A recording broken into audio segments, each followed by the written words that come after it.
Hello guys, welcome back to my YouTube channel. और आज मैं आपके लिए लेके आया हूँ GTA 4 की कहानी। GTA 4 रिलीज हुआ था 2008 में और ये GTA सीरीज का पहला गेम है जो HD यूनिवर्स के लिए आया था।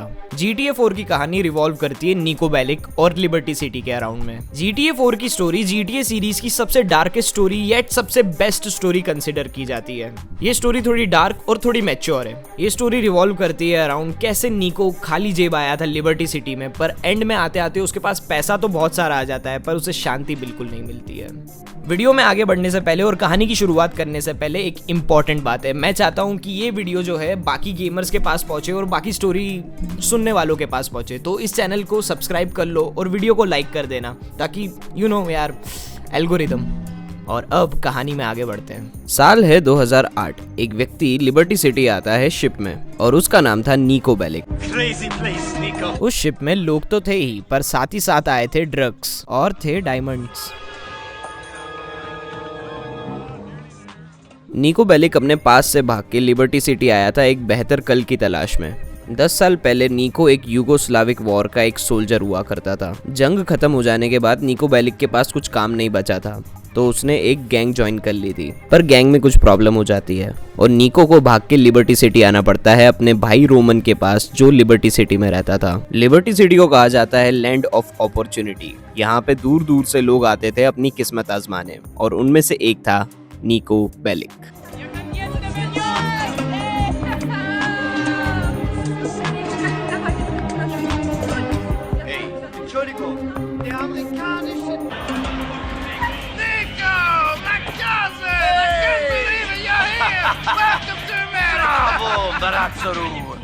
निको की मुलाकात सालों बाद होती है रोमन से। ये है निको का कजिन रोमन और ये लिबर्टी सिटी में एक टैक्सी बिजनेस चलाता है। दोनों भाई एक दूसरे से मिलके काफी खुश हो जाते हैं। रोमन निको को ईमेल्स पे बताता था कि वो कैसे एक रिच लाइफ बिता रहा है लिबर्टी सिटी में। रोमन ने निको को बताया था कि वो कैसे लिबर्टी सिटी में रहता है, उसके बड़े बड़े बंगले हैं और उसके पास घूमने के लिए बहुत सारी कारें हैं और बहुत सारी लड़कियां भी है। निको ने सोचा था वो गैंग वालों से दूर रहेगा और रोमन के साथ एक लग्जरी लाइफस्टाइल बिताएगा। रोमन की कही गई सारी बातें झूठ थी। वो एक छोटे से अपार्टमेंट में रहता था जहाँ बहुत सारे कॉकरोचेस थे। निको ने सोचा था वो गैंग से दूर रह के एक लग्जरी लाइफ बिताएगा लिबर्टी सिटी में, पर वो सब एक झूठ था।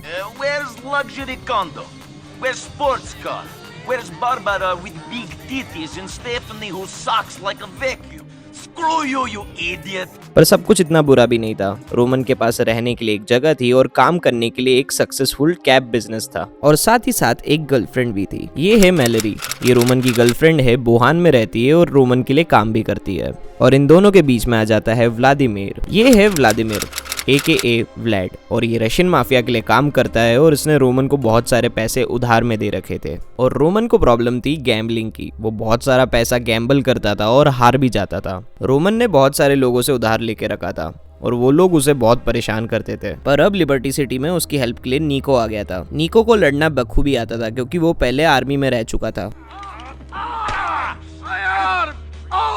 What about you? Come on, Tupac! Help me! Get out of here now! And if you come back, I'll kill you! You understand? You forgot this? You Albanian pricks! निको ऐसा सोचता था कि वो यहाँ आएगा और रोमन उसकी हेल्प करेगा, पर यहाँ तो सीन पूरा उल्टा हो गया था। उल्टा निको को रोमन की हेल्प करनी पड़ रही थी। निको को लिबर्टी सिटी में पैसे कमाने थे और वो रोमन की हेल्प करता था टैक्सी बिजनेस में। निको रोमन के लिए टैक्सी चलाता था और साथ ही साथ उसके स्पेशल क्लाइंट्स को हैंडल करता था। और इस बार उसे पिकअप करना था मैलरी और उसकी फ्रेंड मिशेल को। निको उन दोनों को ड्रॉप कर देता है और मैलरी निको और मिशेल की सेटिंग करा देती है। मैलरी चाहती थी कि निको जल्द से जल्द सेटल हो जाए लिबर्टी सिटी में। उसके पास काम था, उसके पास घर था और अब एक गर्लफ्रेंड भी थी, पर रोमन के लिए सब कुछ स्मूथ नहीं जा रहा था। जिन लोगों को निको ने मार के भगाया था वो लोग रोमन को किडनैप कर लेते हैं और निको रोमन को फिर से बचाने आ जाता है। रोमन को गहरी चोट आई थी पर वो ठीक था, पर गैंग का लीडर उन दोनों को देख रहा था और वहां से भाग जाता है। निको उसे ढूंढता है और उसे मार भी देता है, पर निको के लिए ये सब ठीक नहीं था। वो उसने सोचा था कि लिबर्टी सिटी आके वो अपनी जिंदगी बदलने की कोशिश करेगा, ना कि क्राइम की दुनिया में वापस जाने की। पर कुछ लोगों ने निको को क्राइम की दुनिया में एंटर करने के लिए मजबूर कर दिया था, जैसे कि व्लैड ने। व्लाड अपनी पोजीशन का गलत फायदा उठाता था। वो रोमन को हरास करता था और मैलरी के साथ फ्लर्ट करता था और इस चीज से निको भी परेशान हो गया था और अब निको को व्लाड के लिए काम करना पड़ेगा, भले वो उसे अच्छा लगे या नहीं। और इस चीज से रोमन को बिल्कुल भी प्रॉब्लम नहीं थी और रोमन निको को भेज देता है एक स्पेशल क्लाइंट को पिकअप करने के लिए। वहाँ पे निको की मुलाकात होती है लिटिल जेकब से। ये है लिटिल जेकब, ये बंदूकें और ड्रग्स बेचता है। प्लान सिंपल था, निको लिटिल जेकब को प्रोटेक्ट करेगा अगर डील गलत हो जाए तो, और वही होता है जिस चीज का डर था। डील हो जाती है एम्बुश और निको लिटिल जेकब को बचा लेता है।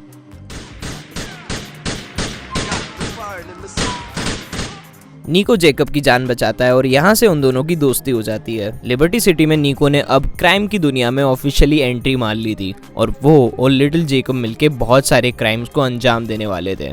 और इसके बाद निको को व्लाद के लिए भी काम करना था। व्लाद के लिए निको हफ्ता वसूली करता था, कार्स चुराता था और लोगों को डरा धमका के रखता था। व्लाद के लिए काम करते करते निको को शक हो गया था कि व्लाद का और मैलरी का जो होने वाली बीवी थी रोमन की, उनका चक्कर चल रहा है। और इस बात का पता रोमन को भी चल गया था और वो बड़ा उदास बैठा हुआ था। जब रोमन को पता चलता है कि निको को इस बारे में पहले से ही जानकारी थी तो वो निको पे भड़क जाता है। रोमन निको पे तो भड़क उठता है बट उसके पास व्लाड के लिए कोई भी सॉल्यूशन नहीं था। पर निको जानता था व्लाद ने इस बार लाइन क्रॉस कर दी है और वो इस बार हाथ पे हाथ धरे नहीं बैठ सकता था और वो व्लाद को कन्फ्रंट करने चले जाता है। दोनों भाई व्लाड से मिलने जाते हैं और व्लाड अपनी गलती के लिए बिल्कुल भी शर्मिंदा नहीं था और वो उल्टा रोमन की गर्लफ्रेंड की बेइज्जती करने लग जाता है।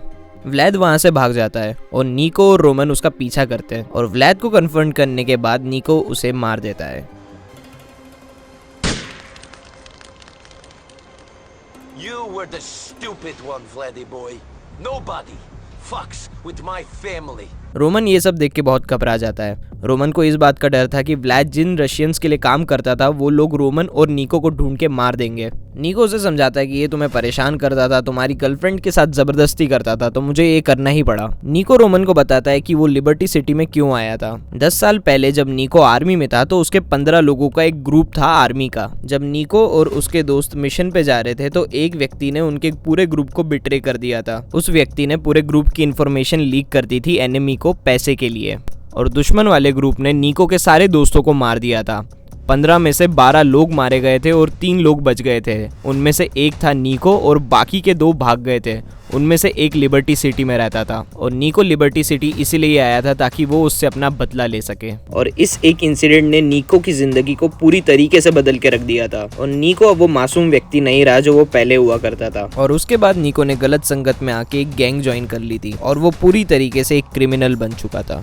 अपनी बैक स्टोरी रोमन को बताने के बाद दोनों के दोनों व्लादिमीर की बॉडी को पानी में फेंक देते हैं और रोमन को जिस बात का डर था वही होता है। रशियन माफिया वाले लोग रोमन और निको को ढूंढ रहे थे ताकि वो व्लादिमीर का बदला ले सके और रशियन माफिया के गुंडे निको और रोमन को किडनैप करके ले जाते हैं। रोमन की फटी पड़ी थी और निको इस चीज को एंजॉय कर रहा था। और इसके बाद आ जाता है रशियन माफिया का बॉस। ये है रशियन माफिया का बॉस मिकाइल फाउस्टिन। निको मिकाइल को बताता है कि उसने व्लाड को क्यों मारा और मिकाइल निको को हायर कर लेता है। अब से निको मिकाइल के लिए काम करेगा। मिकाइल को ड्रग्स की प्रॉब्लम थी और अब वो पहले की तरह एफिशिएंट और रूथलेस नहीं रहा और इस बात का फायदा उसके कॉम्पिटिटर उठा रहे थे। मिकाइल का राइट हैंड मैन दिमित्री उसे समझाने की कोशिश करता है पर मिकाइल उसकी बिल्कुल नहीं सुनता। ये है दिमित्री रास्कलोव, ये मिकाइल का राइट हैंड मैन है और ये मिकाइल के साथ वॉर भी लड़ चुका है। निको बड़े काम का बंदा था और वो थोड़े टाइम में ही मिकाइल का खास आदमी बन जाता है। निको को मिकाइल थोड़ा सन की टाइप का लगता था पर निको पैसों के लिए कुछ भी कर सकता है। वो मिकाइल के कहने पे लोगों को मारता था।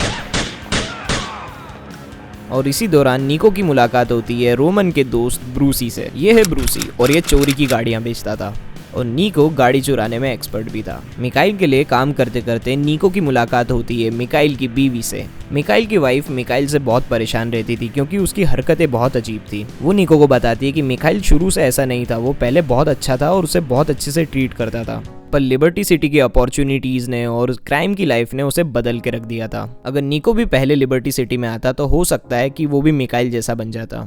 निको उसे बताता है कि जंग की वजह से बहुत सारे लोगों की जिंदगी खराब हो गई। निको उसको बताता है कि जब जंग चालू हुई थी तो उसे गंदे काम करने पड़े थे। वो निको से बोलती है कि तुमने इतने गंदे काम करे हैं, क्या तुम्हें अपनी सोल की चिंता नहीं है? मैं चाहता हूँ तुम सुनो कि निको ने इसका क्या जवाब दिया था। And you don't worry about your soul? After you walk into a village and you see 50 children all sitting neatly in a row against the church wall, each with their throats cut and their hands chopped off, you realize that the creature that could do this doesn't have a soul. नीको ने सही में बहुत बुरे दिन देखे थे उस टाइम पे। नीको अपने बारे में बता ही रहा होता है, इतने में मिकाइल आ जाता है और वो अपनी बीवी को भगा देता है। What is that? I tell you one thing and you ignore me.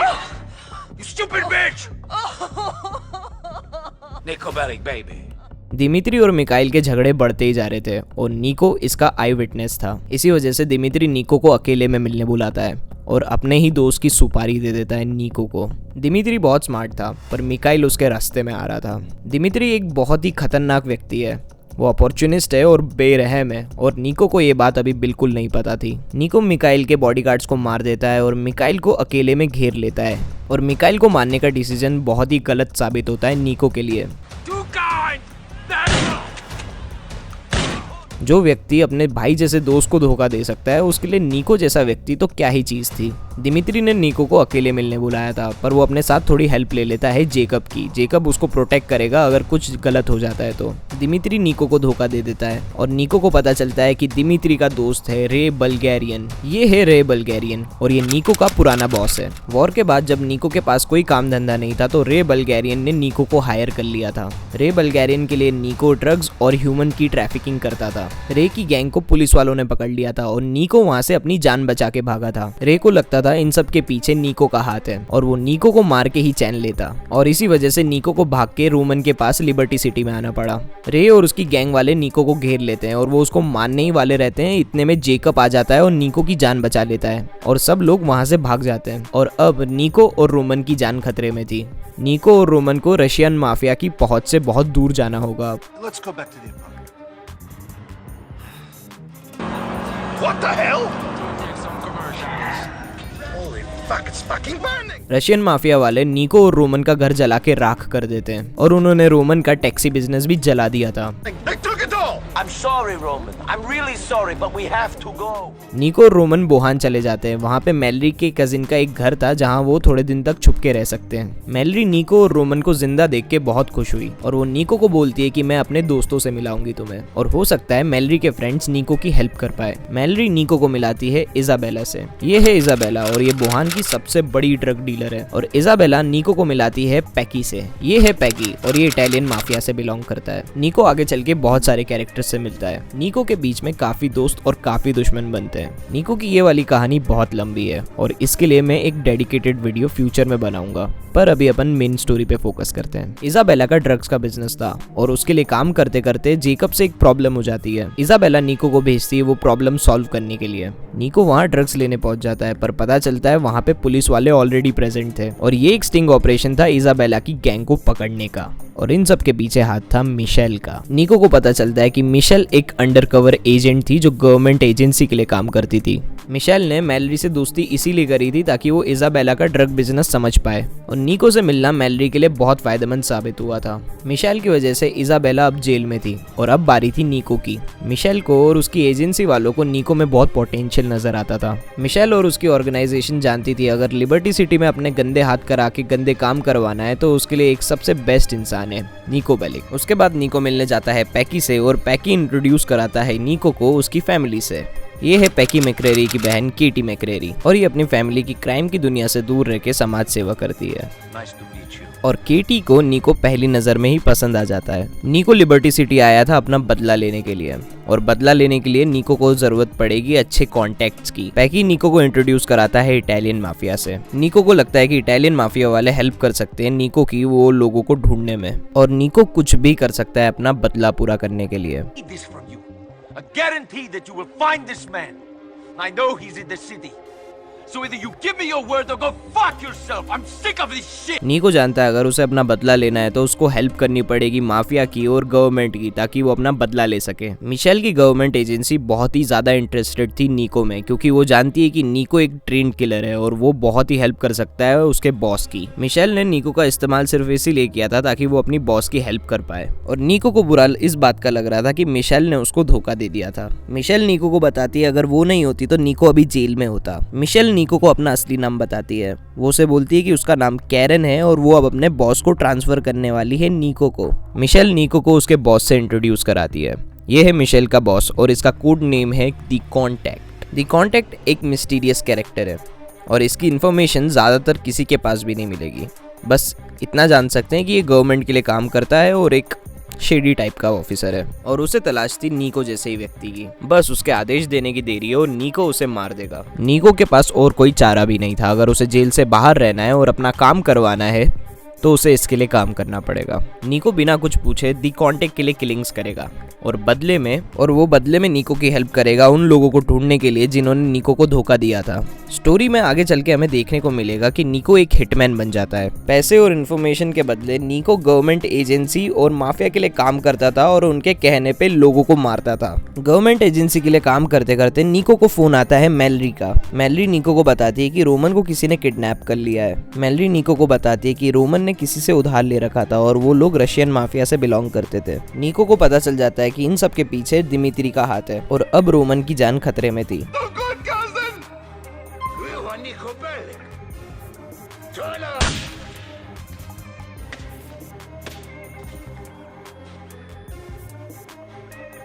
नीको रोमन की जान बचा लेता है और रोमन बहुत ज्यादा घबरा जाता है। नीको रोमन को शांत कराता है और उसे वापस से घर ले जाता है। नीको रोमन पे भड़क उठता है। वो बोलता है कि मैं इतनी मेहनत कर रहा हूँ, लोगों के लिए काम कर रहा हूँ और पसीना बहा के अपना पैसा कमा रहा हूँ और तुम सारा का सारा पैसा उधार मांग के गैम्बलिंग में उड़ा दे रहे हो। रोमन अपनी गलती को मान लेता है और वो नीको को बोलता है कि वो इन सब चीजों से दूर रहने की कोशिश करेगा। पर रोमन नीको को बदले में बोलता है कि रशियन लोगों से तुमको दूर रहना पड़ेगा। पैकी नीको को अपने बाकी फैमिली मेंबर से भी इंट्रोड्यूस कराते हैं, उनके भाइयों से।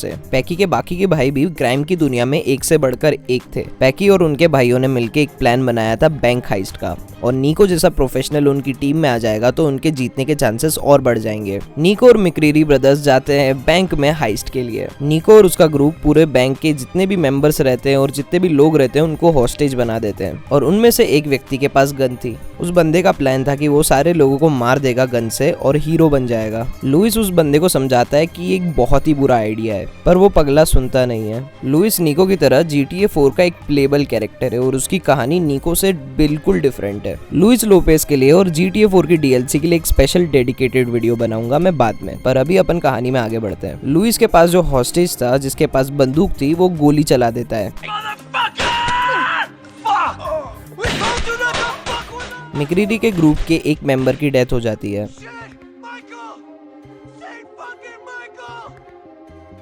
और पूरा ग्रुप डर जाता है और पैसे लेके बाहर भाग जाता है।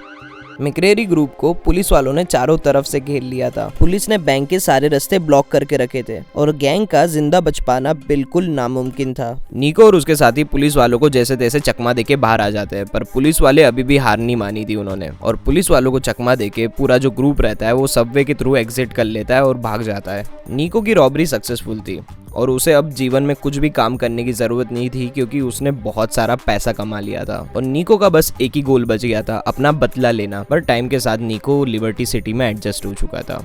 केटी अब नीको की गर्लफ्रेंड बन चुकी थी। इटालियन माफिया वाले नीको को बुलाते हैं और उसे बताते हैं कि उनमें से एक बंदा जिसको वो ढूंढ रहा था वो उनको मिल चुका है। फ्लोरियन लिबर्टी सिटी में काफी समय से रह रहा था और उसने अपना नाम भी बदल के बर्नी रख दिया था। नीको अपने साथ रोमन को ले जाता है क्योंकि रोमन ही एक व्यक्ति था जिसको नीको 100% ट्रस्ट करता था। Florian! I've come for you, Florian.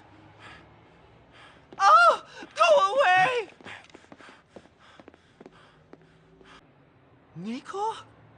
What the hell are you doing here? पता चलता है कि फ्लोरियन भी उतना ही ट्रॉमेटाइज था जितना नीको था। नीको और फ्लोरियन के ग्रुप के साथ जो भी हादसा हुआ था फ्लोरियन अब उसे भुला चुका था और उसे अब याद करना नहीं चाहता था क्योंकि अब वो मूव ऑन कर चुका है और अब वो लिबर्टी सिटी में बर्नी नाम से रहता है और खुद को एक्सप्रेस कर पाता है। जब नीको फ्लोरियन को कन्फ्रंट करता है, फ्लोरियन उसे बताता है कि इन सब के पीछे उसका हाथ बिल्कुल नहीं था। उसके पीछे डार्को का हाथ था और डार्को यहाँ पे नहीं रहता, वो रहता है कहीं यूरोप के कोई से कोने में। It wasn't me! Wasn't!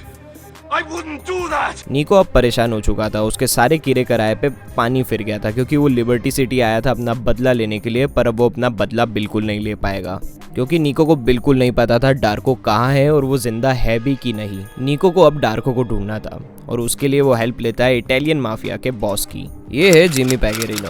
और ये इटालियन माफिया का बॉस है। इटालियन माफिया की और रशियन माफिया की बिल्कुल नहीं जमती थी। वो दोनों के दोनों दुश्मन थे और एक दूसरे के खून के प्यासे भी थे। पर जिमी पेगेरिनो लालची किस्म का इंसान था। वो पैसे के सामने कुछ भी नहीं देखता था और इस चीज का इल्जाम निको को आगे चल के भुगतना पड़ेगा। पर निको अभी अनजान था, उसे अभी इस बारे में कुछ भी जानकारी नहीं थी। गवर्नमेंट एजेंसी का एजेंट दी कॉन्टैक्ट जिसके लिए निको काम करता था, वो निको को बताता है कि उन्होंने डार्को का पता लगा लिया है और वो किसी भी समय लिबर्टी सिटी आता ही होगा।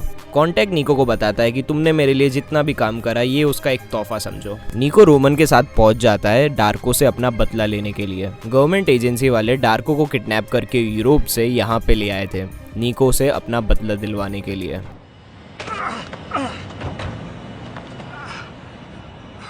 You remember me? Puśćcie mnie, nie poznajecie. I don't know you.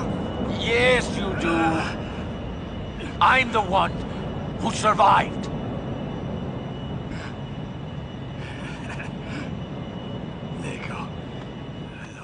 डार्को निको को पहचान लेता है। डार्को को ड्रग्स की प्रॉब्लम थी और जब वॉर चल रही थी सारे लोग उदास रहते थे और लोगों को नहीं पता था वो क्यों कब मर जाए। तो डार्को ने एक हैबिट बना ली थी ड्रग्स करने की और ड्रग्स खरीदने के लिए डार्को को चाहिए थे पैसे। निको डार्को से पूछता है कि कितने डॉलर्स में बिके तुम, और डार्को उसे कहता है कि मैं चाहता हूँ कि तुम सुनो कि निको का क्या रिएक्शन था।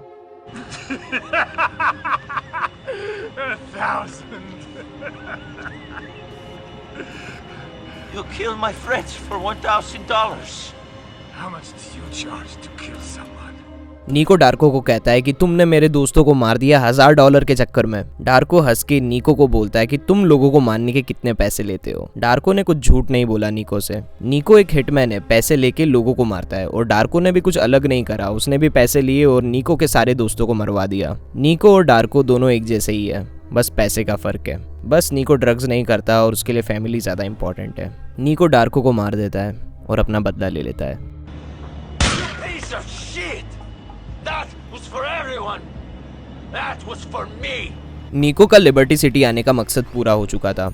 निको ने अपना बदला ले लिया था डार्को से और बहुत सारे पैसे थे निको के पास स्पेंड करने के लिए क्योंकि उसने बैंक में डाका डाल दिया था। बस एक छोटी सी प्रॉब्लम थी पेगेरिनो की। पेगेरिनो की गैंग डिक्लाइन पे जा रही थी और उसकी पकड़ धीरे धीरे छूटती जा रही थी। पेगेरिनो के पास इन्फ्लुएंस और पैसे दोनों खत्म हो गए थे। पेगेरिनो का प्लान था रशियंस के साथ डील करने का और पेगेरिनो ये बात अच्छे से जानता था कि निको की और रशियंस की बिल्कुल नहीं बनती। पेगेरिनो निको को धमकी देता है कि अपने गिले शिकवे भुला दो और ये डील कर लो वरना बहुत बुरा होगा तुम्हारे साथ।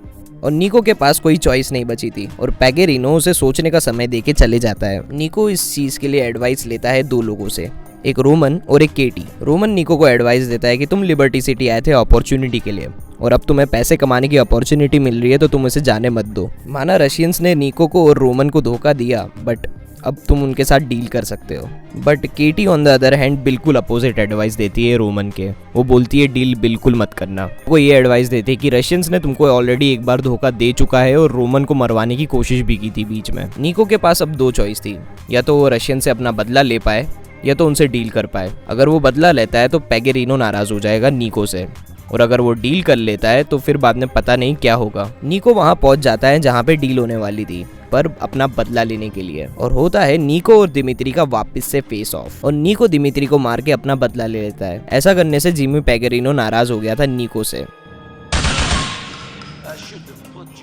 जिमी पेगेरिनो निको से अपना बदला लेगा तो सही पर कब लेगा ये बिल्कुल नहीं पता था और रोमन और मैलरी की शादी का दिन भी करीब आ चुका था। रोमन और मैलरी की जिंदगी का सबसे खुशी का दिन था आज क्योंकि आज उनकी शादी होने वाली थी। रोमन और मैलरी की शादी में सारे लोग मौजूद थे और निको भी केटी के साथ काफी खुश था। सारे लोग काफी खुश थे और एक दूसरे से गले भी मिल रहे थे पर वहाँ पे आ जाता है जिमी पेगेरिनो और निको को गोलियां मार देता है।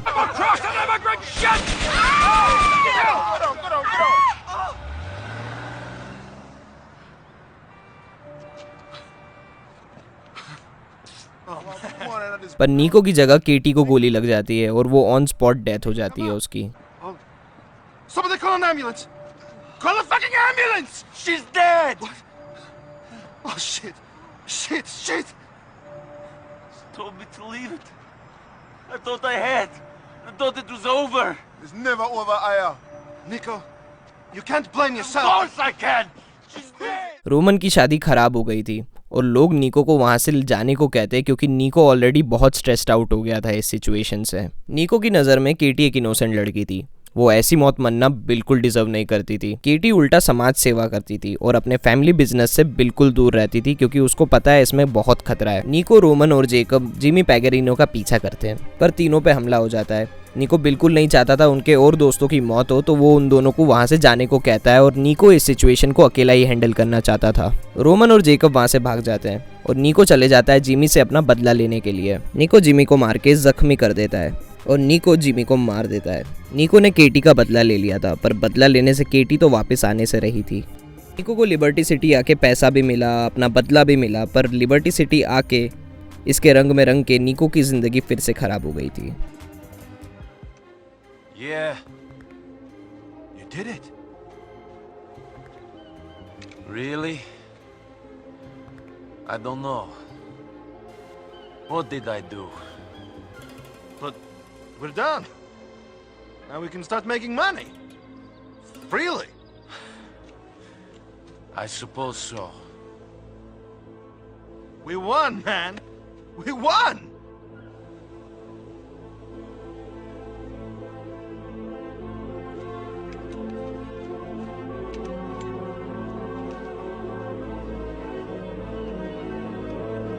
अगर आप वीडियो यहाँ तक देख रहे हो तो भाई थैंक यू। आपको ये वीडियो कैसी लगी मुझे कमेंट सेक्शन में बताना मत भूलना। और सबसे मेन बात, आपको अगर और कोई इसी स्टोरी कवर करना चाहते हैं, आप चाहते हो कि मैं उस स्टोरी को कवर करूं, तो मुझे कमेंट सेक्शन में याद से बताना। आपका फेवरेट गेम में कवर करूंगा। लाइक सब्सक्राइब करना मत